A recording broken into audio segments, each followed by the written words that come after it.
март аялдардын эл аралык күнүнө карата уюштурулган акция күнөө сенде эмес деген урандын алдында өтүп жатат.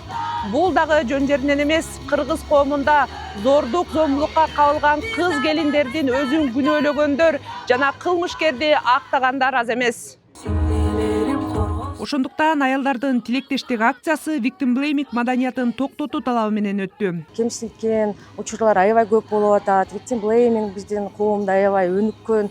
Ошолорду элге таратып, өзүбүздүн укугубузду коргош үчүн чыгабыз жыл сайын. Бүгүнкү акцияга былтыр күйөөсү атып өлтүргөн 3 баланын энеси 47 жаштагы мугалим Жибек Уристемованын сиңдиси да келди. Менин эжем өзүн коргой албагандан көз жумду. Ошондой эле баягы мамлекет тарабынан жакшы баягы коргоо болбогон себебинен көз жумду деп ойлойм. Коргоо ордери жакшы эжемди защитить албай койду. Акциянын катышуучулары гендердик теңчилик батыштын идеясы эмес экенин, адам укугу болуп санааларын белгилешти. Алар салт сананы бузбай тургандыктарын, зомбулукка каршы экенин билдиришти.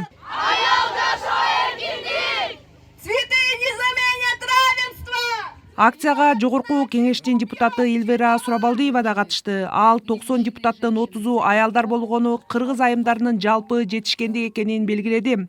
Ошондой эле зомбулукту жектеген коомду куруу негизги вазифалардын бири экенин айтты. Биз ар башка ойлой алабыз, ар башка пикирде боло алабыз.